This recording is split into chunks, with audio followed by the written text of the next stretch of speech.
Hello friends, मैं Mahendra Kumar Saini Alwar private ITI में आपका स्वागत करता हूं। जैसा कि आप सब जानते हैं कि 19 अप्रैल या 16 अप्रैल से अपनी संस्थान में क्लासें ट्रेनिंग नियमित रूप से बंद है और इस दौरान आपकी नियमित रूप से ऑनलाइन क्लासें लगाई जा रही हैं प्रत्येक सब्जेक्ट की, जिसमें मैं आपको इलेक्ट्रीशियन सीनियर और फिटर सीनियर के लिए वर्कशॉप कैलकुलेशन एंड साइंस का सिलेबस कंप्लीट कराने के लिए ऑनलाइन क्लास ले रहा हूँ, जिसमें हमने 3 टॉपिक पूरे कर चुके हैं। फ्रिक्शन, सेंटर ऑफ ग्रेविटी और अलजेब्रा। इसके बाद चौथा अपना टॉपिक आता है मेंसुरेशन, क्षेत्रमिति जिसको हिंदी में बोलते हैं। इसके बारे में आज हम डिस्कस करेंगे, मेंसुरेशन क्या होता है। तो मेरा आप सभी से यही अनुरोध है कि आप इन ऑनलाइन क्लासों को लगातार देखते रहिए और जो भी आपको प्रॉब्लम आए मेरे कमेंट बॉक्स में आप कमेंट कर सकते हैं और वीडियो को लाइक कीजिए, सब्सक्राइब कीजिए, कमेंट कीजिए। जो भी आपको समस्या है, किसी भी समस्या से, किसी भी टॉपिक से संबंधित समस्या से को आप बेझिझक पूछ सकते हैं कमेंट बॉक्स में डालकर या व्हाट्सएप पर ऑनलाइन भेजकर। मैं आपकी हर समस्या का समाधान करूंगा, जो भी आपकी प्रॉब्लम है अनसॉल्व प्रॉब्लम को सॉल्व करने में। ठीक है, तो आज का अपना टॉपिक है मेंसुरेशन, क्षेत्रमिति। क्षेत्रमिति के अंतर्गत आपने पहले भी फर्स्ट ईयर में पढ़ चुके हो। क्षेत्रफल क्या होता है, आयतन क्या होता है और किन किन आकृतियों का क्षेत्रफल निकालने का सूत्र, आयतन निकालने का सूत्र, ये सब चीज़ आप पढ़ चुके हो। तो यहाँ पर जो अपना टॉपिक है सेकेंड ईयर में फिटर सीनियर और इलेक्ट्रीशियन सीनियर के लिए, वो केवल और केवल खाली वृत्त की टर्मिनोलॉजी से संबंधित है, सर्किल की टर्मिनोलॉजी से संबंधित है और इरेगुलर शेप जो होती हैं, इरेगुलर आकृतियाँ, असमतलीय जो आकृतियाँ होती हैं, जो नियमित आकृतियाँ, अनियमित आकृतियाँ होती हैं, उनका क्षेत्रफल निकालना किस प्रकार निकाला जाता है इसके बारे में। और cut off section, area of cut off section, area of cut off section,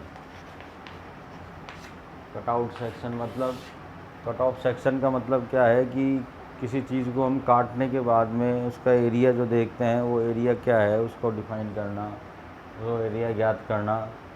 इस प्रकार की समस्याओं का हम यहाँ निराकरण करेंगे। तो सबसे पहले चीज़ आती है एरिया। मैं जानना चाहता हूँ कि एरिया होता क्या है। सबको पता होगा एरिया क्या होता है, सब अलग अलग बात बताते हैं। ज़्यादातर बच्चे यही बताते हैं कि एरिया क्या है, लंबाई गुणा चौड़ाई। लंबाई गुणा चौड़ाई एरिया नहीं है। लंबाई गुणा चौड़ाई एरिया एक आयत का, एक रेक्टेंगल का एरिया निकालने का फार्मूला है कि इस फार्मूले से हम आयत का क्षेत्रफल ज्ञात कर सकते हैं। ये एरिया की डेफिनेशन नहीं है। वास्तव में एरिया क्या है, एरिया क्या है, क्षेत्रफल क्या है, क्षेत्रफल क्या होता है, इसके बारे में आप जानिए। क्षेत्रफल क्या होता है? क्षेत्रफल होता है किसी भी समतलीय आकृति का क्षेत्रफल। समतलीय आकृति कैसी भी होती है, कैसी भी हो सकती है। किसकी? समतलीय आकृतियाँ। समतलीय आकृति ये आपकी आयताकार भी हो सकती है, वर्गाकार भी हो सकती है, चतुर्भुजाकार भी हो सकती है, त्रिभुजाकार भी हो सकती है, वृत्ताकार भी हो सकती है। इस प्रकार से जैसी भी आकृति है वो समतलीय आकृति कहलाती हैं। तो किसी भी समतलीय आकृति का क्षेत्रफल समतल पर, किसी भी समतल पर घेरा गया स्थान है, उस आकृति द्वारा घेरा गया स्थान है, तो उस आकृति का वो क्या कहलाता है? क्षेत्रफल कहलाता है। तो अगर आपसे कोई डेफिनेशन पूछे क्षेत्रफल की, वास्तविक डेफिनेशन क्या है, तो आपको यही बताना है कि किसी भी समतलीय आकृति का क्षेत्रफल समतल पर आकृति द्वारा घेरा गया स्थान उस आकृति का क्षेत्रफल कहलाता है। क्या कहलाता है? क्षेत्रफल कहलाता है। अब आती है बात क्षेत्रफल की विनोआ। क्षेत्रफल की यूनिट क्या होती है? Unit of area. क्षेत्रफल की यूनिट जैसा कि हम जानते हैं किसी भी हम आकृति का क्षेत्रफल निकालें, किसी भी आकृति का क्षेत्रफल निकालें तो जो उसका फार्मूला होता है क्षेत्रफल में, उसमें हमेशा दो दूरियां आपस में मल्टीप्लाई होती हैं, गुणा होती हैं। तो क्षेत्रफल निकालने के लिए दो दूरियां गुणा हो रही हैं, तो दूरियों का जो मात्रक है वो भी दो बार मल्टीप्लाई हो रहा है, यानी मीटर गुणा मीटर, मीटर गुणा मीटर, तो क्या बनता है वर्ग मीटर। क्या बनता है वर्ग मीटर। तो यहाँ से हमें पता लगता है कि क्षेत्रफल का मात्रक अगर दूरी के मात्रक के आगे वर्ग लगा दिया जाए तो वो क्षेत्रफल का मात्रक हमें प्राप्त हो जाता है। क्या प्राप्त हो जाता है? क्षेत्रफल का मात्रक प्राप्त हो जाता है दूरी के मात्रक के आगे अगर वर्ग लगा दी जाए। दूरी अगर हम दूरी मीटर में ले रहे हैं तो क्षेत्रफल वर्ग मीटर में आएगा, दूरी सेंटीमीटर में ले रहे हैं तो क्षेत्रफल वर्ग सेंटीमीटर में आएगा, दूरी फुट में ले रहे हैं तो क्षेत्रफल वर्ग फुट में आएगा, दूरी गज में ले रहे हैं तो क्षेत्रफल वर्ग गज में आएगा। क्योंकि क्षेत्रफल निकालने के लिए हमेशा दो दूरियां आपस में मल्टीप्लाई होती हैं, तो जब दो दूरियां मल्टीप्लाई हो रही हैं तो दूरियों का जो मात्रक है वो भी दो बार मल्टीप्लाई होता है, तो दो बार मल्टीप्लाई होने पर वर्ग बनता है। क्या बना? एक ही चीज़ का दो बार मल्टीप्लाई करते हैं तो उसका उस चीज़ का क्या बनता है? वर्ग बनता है। तो जैसे कोई यूनिट है, मीटर को दो बार हम मल्टीप्लाई करेंगे तो वर्ग बनेगा उसका मीटर स्क्वायर, स्क्वायर मीटर, वर्ग मीटर। क्या बोलेंगे उसको? वर्ग मीटर। तो ये क्षेत्रफल के कुछ मात्रक हैं। तो क्षेत्रफल के जो मात्रक हैं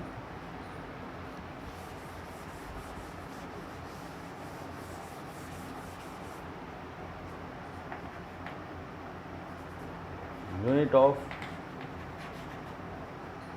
एरिया, अपनी पद्धति है एमकेएस पद्धति में क्षेत्रफल का मात्रक होता है वर्ग मीटर, और एसआई पद्धति में भी क्षेत्रफल का मात्रक क्या होता है? वर्ग मीटर। दोनों पद्धतियों में वर्ग मीटर होता है। क्या होता है? वर्ग मीटर। क्षेत्रफल का कैसा मात्रक है? मूल मात्रक है, व्युत्पन्न मात्रक है? ये एक व्युत्पन्न मात्रक है, क्योंकि ये दो या दो से अधिक मूल मात्रकों के संयोग से प्राप्त होता है, इसलिए कैसा मात्रक है? ये व्युत्पन्न मात्रक है। इसी पद्धति में क्षेत्रफल को एयर में मापते हैं। एक एयर 100 वर्ग मीटर के बराबर होता है। किसके बराबर होता है? 100 वर्ग मीटर के बराबर। एमकेएस पद्धति में एयर की माप चलती है। 1 एयर इज इक्वल टू 100 वर्ग मीटर। अब इसके आगे हेक्टेयर लगा देंगे, हेक्टो लगा देंगे। 1 हेक्टेयर तो ये 10 की पावर 4 मीटर स्क्वायर के बराबर हो जाएगा। 1 हेक्टेयर किसके बराबर हो जाएगा? 10,000 वर्ग मीटर के बराबर हो जाएगा। तो जैसे भी प्रीफिक्स लगाएंगे, हमने यूनिट में पढ़ा है, किसी भी मात्रक के आगे प्रीफिक्स लगाएंगे तो 10 की गुणज में उनका मान बढ़ता जाएगा। तो ये एमकेएस पद्धति में वर्ग मीटर में मापते हैं। इसी प्रकार से ब्रिटिश पद्धति एफपीएस पद्धति है, उसमें क्षेत्रफल को ब्रिटिश सिस्टम में किसमें मापा जाता है? ब्रिटिश सिस्टम में क्षेत्रफल को मापा जाता है वर्ग फुट में, वर्ग इंच में। छोटा क्षेत्रफल है तो वर्ग इंच में, बड़ा है वर्ग फुट में, उससे भी बड़ा है तो वर्ग गज में।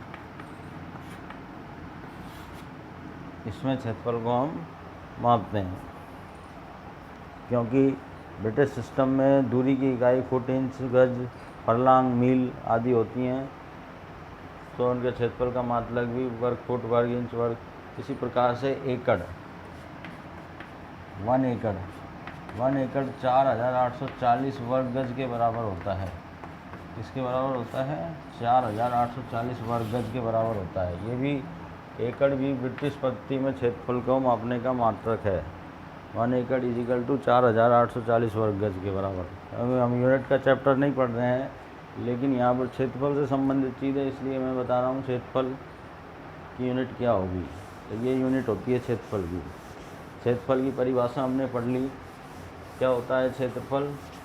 क्षेत्रफल क्या होता है? किसी भी समतलीय आकृति द्वारा समतल पर घेरा गया स्थान उस समतलीय आकृति का क्षेत्रफल कहलाता है। क्योंकि क्षेत्रफल 2 डायमेंशनल होता है, उसकी दो ही विमा होती हैं, एक्स और वाई। कितनी डायमेंशन होती हैं? एक्स और वाई। तो इसलिए उसमें दो दूरियां आपस में काउंट होती हैं, तो वो क्या कहलाता है? उस आकृति का क्षेत्रफल। अब बात करते हैं हम सर्किल की। वृत्त क्या होता है? सर्किल क्या होता है? सर्किल क्या है?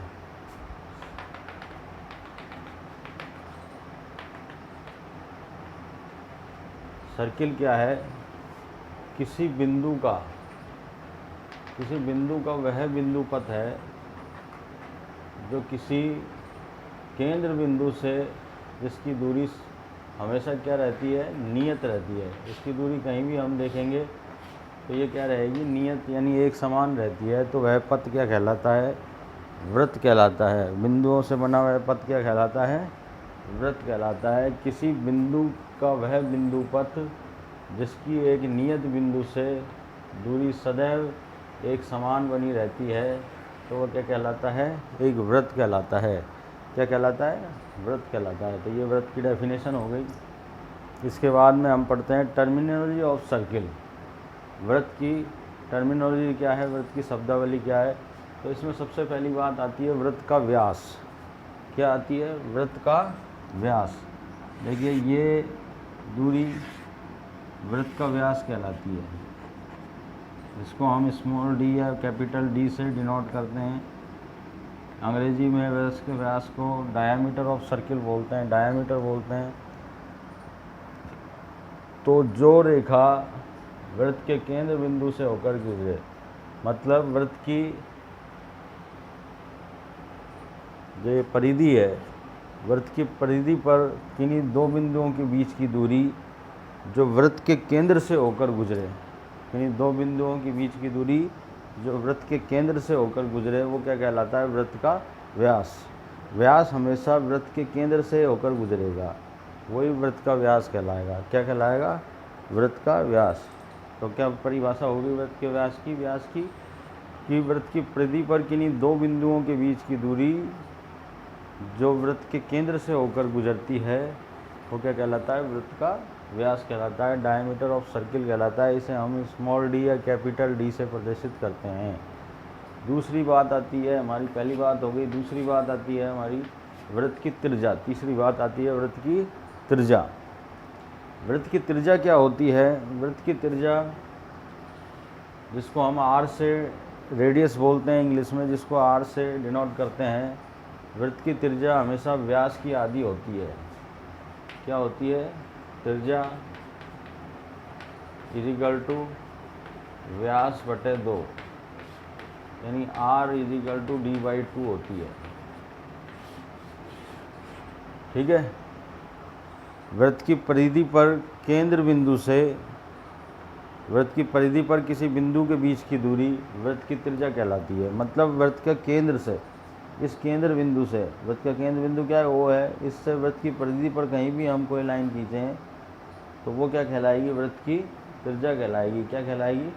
वृत्त की त्रिज्या कहलाएगी, जिसको हम स्मॉल आर या कैपिटल आर से डिनोट करते हैं। स्मॉल आर से डिनोट करेंगे तो व्यास को कैपिटल स्मॉल d/2 से डिनोट करेंगे।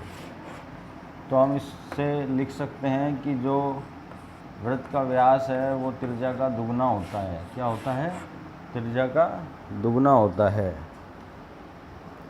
तो ये चीज़ आपको समझ में आई, तीनों चीज़ें, वृत्त की परिभाषा, वृत्त का व्यास, वृत्त की त्रिज्या क्या है। इसके बाद आता है वृत्त पर कोई चाप। वृत्त पर कोई चाप, जैसे यहाँ चित्र में दिखाया गया है ए बी सी क्या है? एक वृत्त पर चाप है। तो चाप की डेफिनेशन क्या होती है? चाप की डेफिनेशन होती है वृत्त की परिधि पर किन्हीं दो बिंदुओं की दूरी, वृत्त की परिधि पर किन्हीं दो बिंदुओं की दूरी क्या कहलाती है? वो वृत्त का चाप कहलाती है। क्या कहलाती है? वृत्त का चाप। इसको इंग्लिश में बोलते हैं आर्क। चाप को क्या बोलते हैं? आर्क। क्या बोलते हैं? आर्क।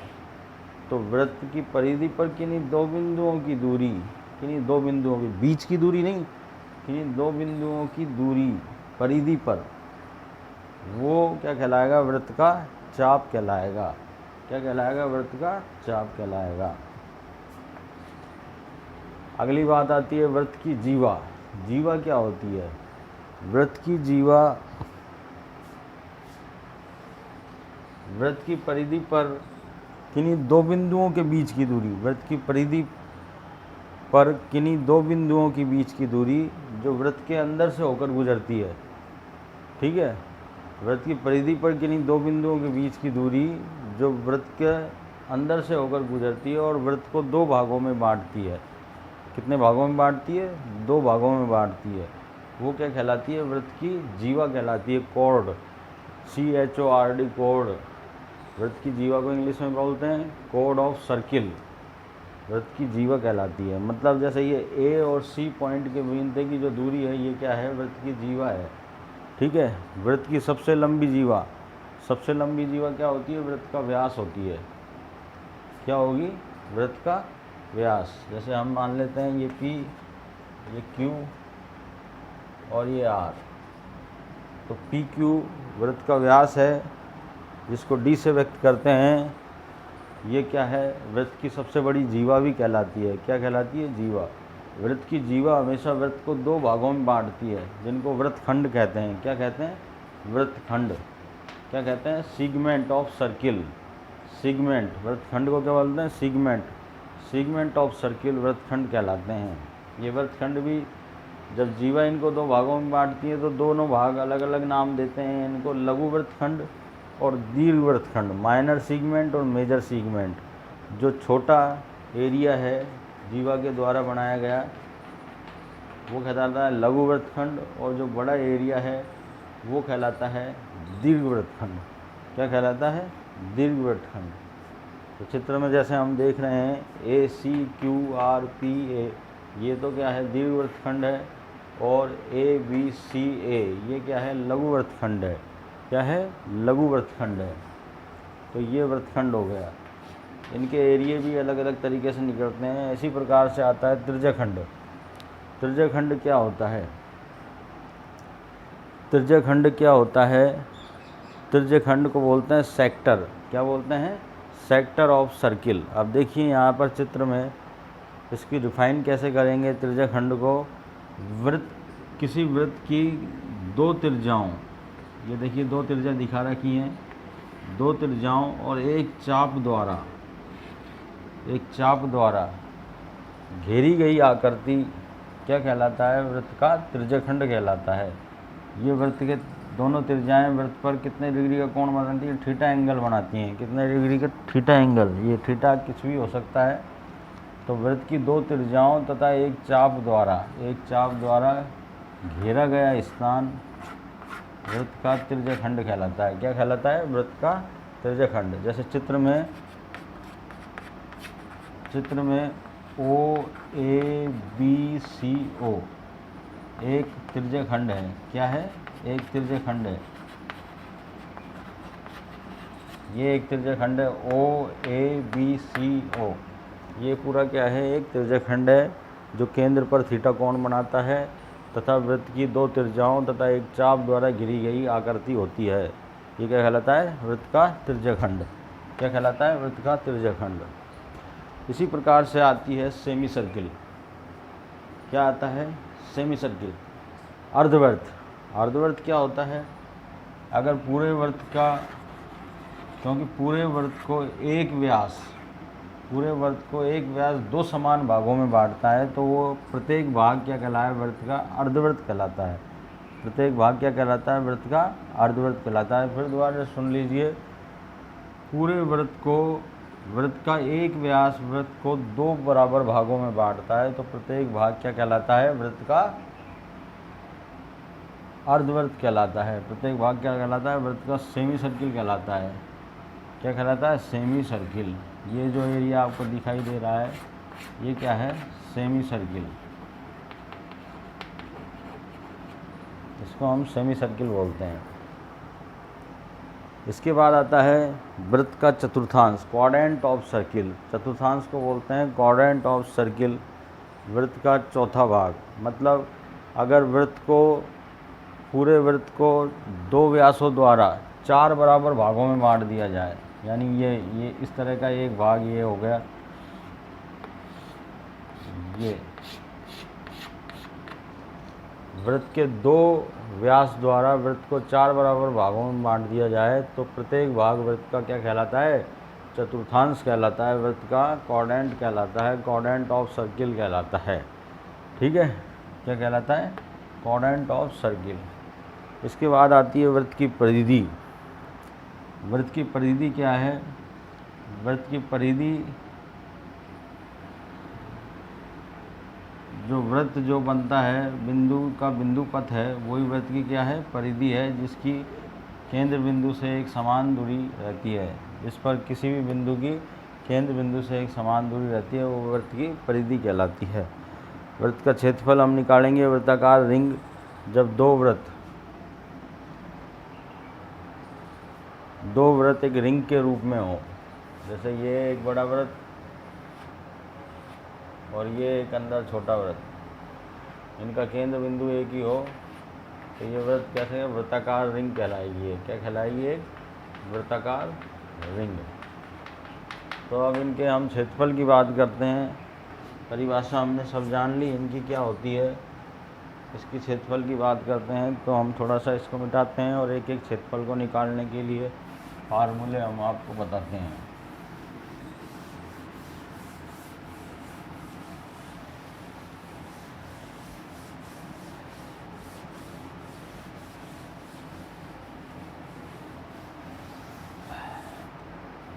सबसे पहले बात करते हैं अपन वृत्त की परिधि की। वृत्त की परिधि, इसको इंग्लिश में सरकमफ्रेंस बोलते हैं। क्या बोलते हैं? Circumference of circle. कभी कभी इसको पेरीमीटर ऑफ सर्किल भी बोलते हैं और कभी कभी इसको पेरीफेरी ऑफ सर्किल भी बोलते हैं। तो तीनों चीज़ आप कंफ्यूज ना हो, ये सब वृत्त की परिधि को इंगित करती हैं, वृत्त की परिधि को बताती हैं। तो वृत्त की परिधि का सूत्र जो होता है निकालने का, वो होता है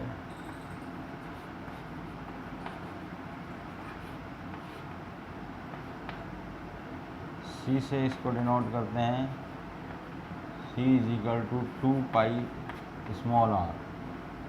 ये त्रिज्या के रूप में होता है। किसके रूप में होता है? जब त्रिज्या दी हुई हो। अगर त्रिज्या नहीं दे रखी है, व्यास दे रखा है, तो सीधा पाई d, क्योंकि 2r क्या होता है? d के बराबर होता है। ये व्यास के रूप में। तो इसके जरिए हम वृत्त की परिधि ज्ञात कर सकते हैं। इस दोनों फार्मूलों के जरिए हम वृत्त की परिधि ज्ञात कर सकते हैं। वृत्त की परिधि का फार्मूला क्या है? जब त्रिज्या दे रखी हो जब 2 पाई r, और जब व्यास दे रखा हो जब पाई d। इसी प्रकार से अब दूसरी बात आती है वृत्त का व्यास, वृत्त का क्षेत्रफल का फार्मूला क्या होता है? वृत्त का क्षेत्रफल, देखिए यहाँ पर पाई एक कांस्टेंट है। पाई क्या है? एक नियतांक है, जिसका मान, पाई का मान 22/7 या 3.14 हम लिखते हैं लगभग। वृत्त का क्षेत्रफल होता है एरिया ऑफ सर्किल। ए से डिनोट करते हैं। एरिया ऑफ सर्किल होता है पाई r²। ये त्रिज्या के रूप में कहलाता है।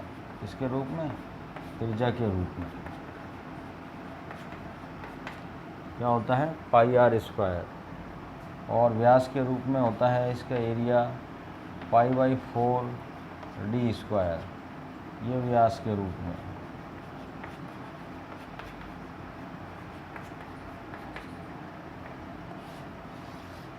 ये क्षेत्रफल निकालने के फार्मूले हैं।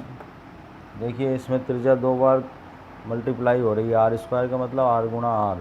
इसमें भी व्यास 2 बार मल्टीप्लाई हो रहा है, तो इसका क्षेत्रफल किस में आएगा? अगर त्रिज्या मीटर में ले रहे हैं तो क्षेत्रफल वर्ग मीटर में आएगा। त्रिज्या फुट में ले रहे हैं तो क्षेत्रफल वर्ग फुट में आएगा। त्रिज्या इंच में ले रहे हैं तो क्षेत्रफल वर्ग इंच में आएगा। लेकिन परिधि में देखिए, परिधि एक दूरी है। क्या है? एक बिंदु पथ है, एक दूरी है, जो कि एक सर्किल का निर्माण करता है। वो परिधि है जिसकी केंद्र बिंदु से समान दूरी रहती है, जिस पर किसी भी बिंदु की उस बिंदु पथ पर किसी भी बिंदु की केंद्र बिंदु से समान दूरी रहती है। वो बिंदु पथ क्या है? वृत्त की परिधि है।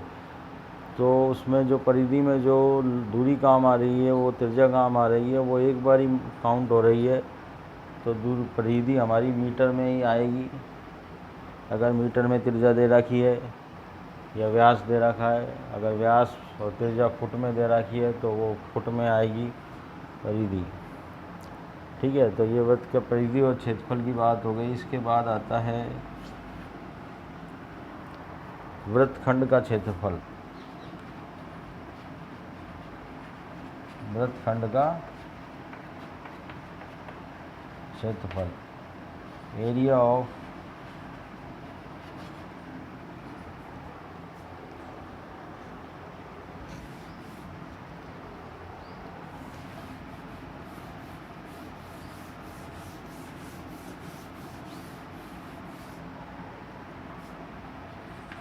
वृत्तखंड का क्षेत्रफल। अब हमने बताया था कि एक जीवा वृत्त को दो समान भागों में बांटती है, दो असमान भागों में बांटती है। तो एक असमान भाग कहलाता है लघु वृत्तखंड,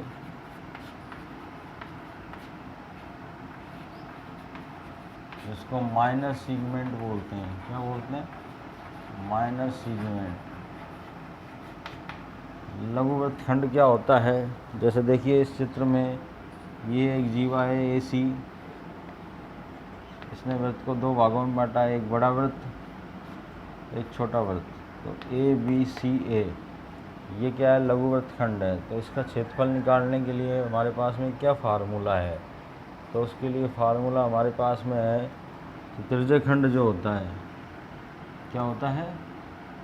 लघु वृत्तखंड का क्षेत्रफल जो निकालेंगे हम,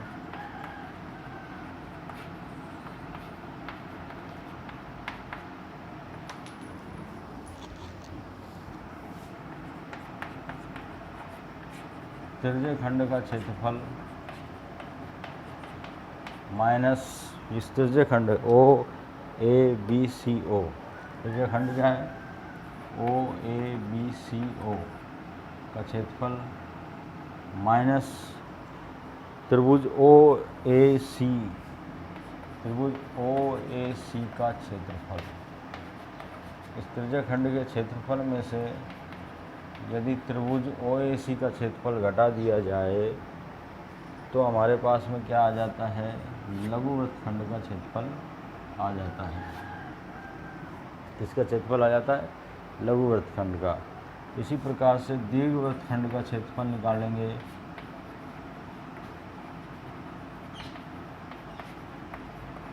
जब लघु वृत्तखंड का क्षेत्रफल निकाल दिया तो हम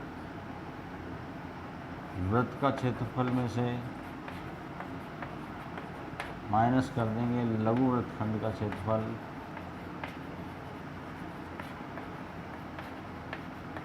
तो वो क्या आ जाएगा? दीर्घ वृत्तखंड का क्षेत्रफल आ जाएगा। क्या आ जाएगा?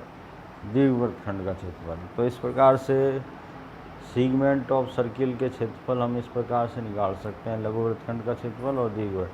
दूसरी बात आती है, इसमें जो त्रिज्यखंड यूज में लिया गया है, त्रिज्यखंड का क्षेत्रफल क्या होगा? त्रिज्यखंड का क्षेत्रफल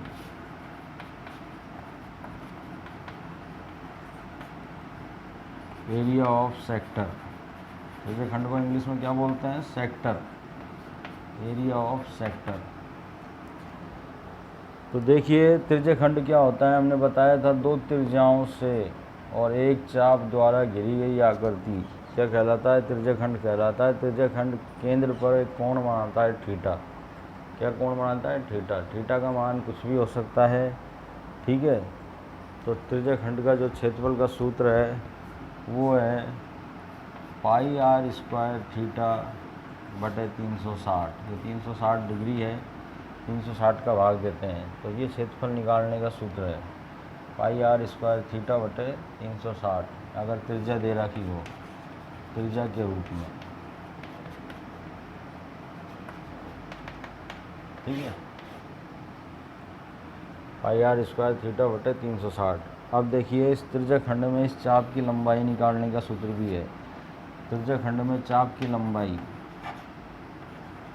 त्रिज्यखंड के चाप की लंबाई निकालने का सूत्र होता है 2 पाई r थीटा बटे 360। ये चाप की लंबाई निकालने का सूत्र होता है। इसको हम b से प्रदर्शित करते हैं 2 पाई r थीटा बटे 360। ये इसका फार्मूला होता है चाप की लंबाई निकालने का। r यहाँ पर वृत्त की त्रिज्या है, पाई का मान 22/7 होता है, सबको पता है। थीटा का मान आपको दे के रखेगा, वो 360 का भाग देना है, तो ये त्रिज्या खंड के चाप की लंबाई निकल जाएगी। अब त्रिज्या खंड की परिधि अगर पूछी जाए आपसे, पूरी परिधि क्या होगी, तो परिधि निकालने के लिए इस चाप की लंबाई में आप ये दो त्रिज्याएं जोड़ देंगे। परिधि यही तो होगी, ओ ए बी सी ओ, ये पूरा छेद, ये परिधि होगी। तो दो त्रिज्याएं और जुड़ जाएंगी, यानी परिधि होगी b + 2r। तो यहाँ b का मान क्या है 2 पाई r थीटा बटे 360 + 2r और जोड़ दीजिए। ये इसकी परिधि निकालने का फार्मूला आ गया, टोटल त्रिज्या खंड की परिधि। तो ये फार्मूले हैं, इनको आप याद रखिए, लिखिए, कुछ भी करिए। इसके बाद आता है अपना त्रिज्या खंड का क्षेत्रफल परिधि के बाद में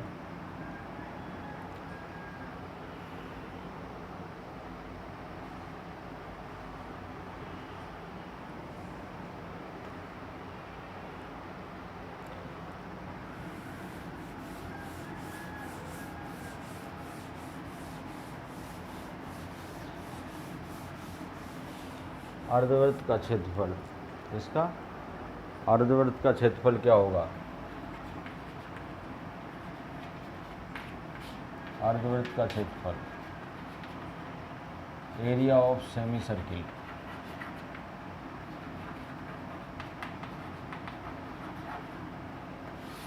एरिया ऑफ सेमी सर्किल क्या होगा? देखिए सेमी सर्किल कैसा होता है, इस तरह का आपका सेमी सर्किल होता है। ये वृत्त का केंद्र है, ये वृत्त का व्यास है d, और ये वृत्त की त्रिज्या है आपकी r। तो सेमी सर्किल का क्षेत्रफल पूरे उसका क्षेत्रफल क्या होता है पाई r स्क्वायर त्रिज्या के रूप में। तो इसमें अपन 2 का भाग दे देंगे, क्योंकि आधा समान भागों में बांटता है व्यास, तो ये त्रिज्या के रूप में क्षेत्रफल आ जाएगा। इसी प्रकार से व्यास के रूप में लिखें तो π/4 d स्क्वायर होता है। इसमें 2 का भाग देंगे तो यहाँ उलट के ये हो जाएगा 4 दूनी 8, π/8 d स्क्वायर, ये व्यास के रूप में। ठीक है, इसकी परिधि क्या होगी? परिधि c = देखिए जो 2 पाई r होती है, उसमें अगर 2 का भाग दे देंगे तो ये आधे वृत्त की परिधि आ जाएगी इसकी, इस चाप की, और फिर इसमें 2r और जुड़ जाएगी +2r। तो यहाँ से r कॉमन लेके अपन लिख सकते हैं पाई + 2। ये अर्धवृत्त की परिधि का फार्मूला आ जाता है, c = r × पाई + 2। ये अर्धवृत्त की परिधि का रूप में, त्रिज्या के रूप में। किसके रूप में? त्रिज्या के रूप में।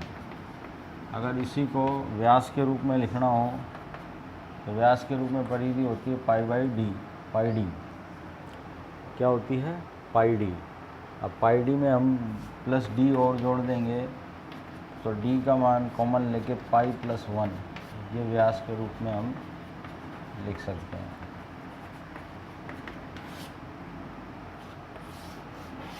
इसके रूप में, व्यास के रूप में। तो देख लीजिए, ये क्षेत्रफल निकालने का सूत्र है अर्धवृत्त का, और ये परिधि निकालने के सूत्र हैं। इनको आपको डायरेक्ट याद रखना पड़ेगा, जिससे हम सवाल में इसको पुटअप कर सकें।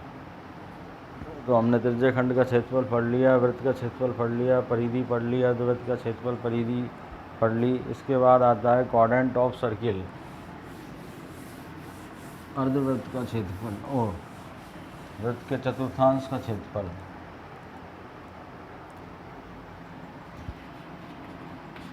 वृत्त के चतुर्थांश का क्षेत्रफल क्या होगा?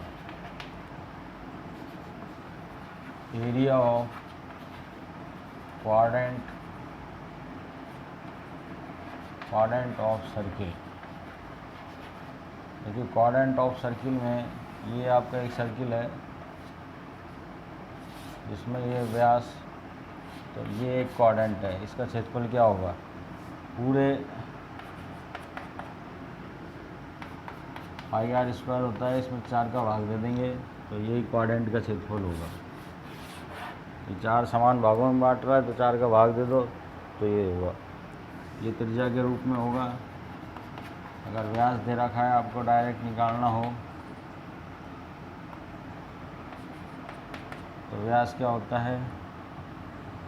पाई/4 डी स्क्वायर होता है। इसमें 4 का भाग दोगे तो क्या हो जाएगा? एरिया पाई/4 16 डी स्क्वायर, ये व्यास के रूप में आ जाएगा, इसके रूप में आ जाएगा, व्यास के रूप में। इनके मान हम निकाल भी सकते हैं। पाई का मान 3.14 रख के उसमें 4 का भाग देके जो वैल्यू आती है वो वैल्यू डी स्क्वायर से गुणा होकर एरिया निकल सकता है क्वाड्रेंट ऑफ सर्किल का। ये डायरेक्ट फार्मूले हैं, इनको आप याद रख सकते हैं। एक होती है वृत्ताकार रिंग। वृत्ताकार रिंग क्या होती है? सर्कुलर रिंग जिसको बोलते हैं हम इंग्लिश में।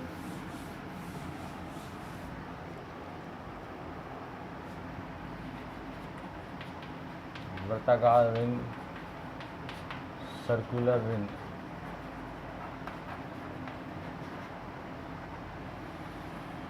इस तरह से एक सर्किल होता है और दूसरा सर्किल इस तरह से होता है।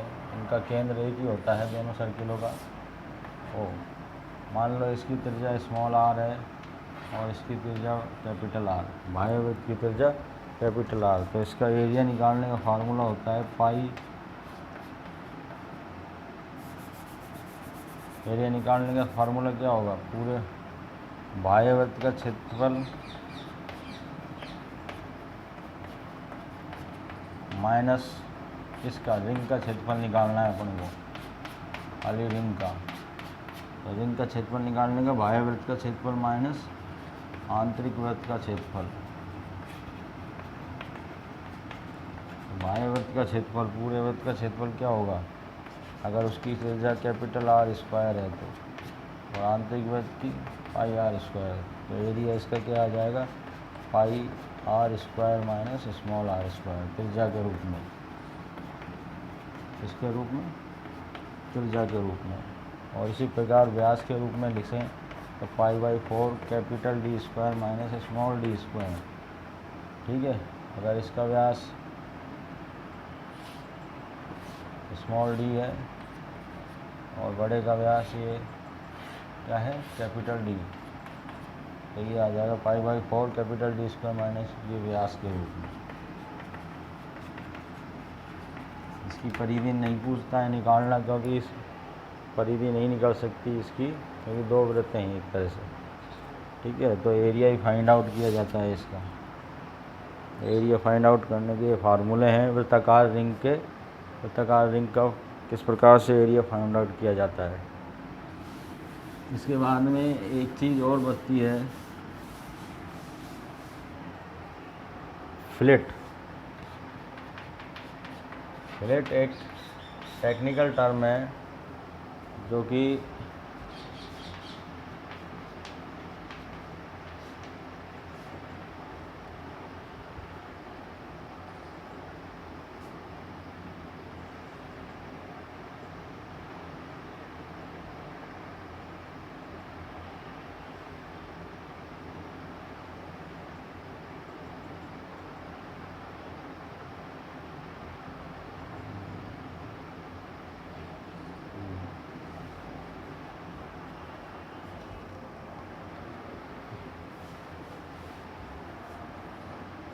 देखिए ये वृत्त है,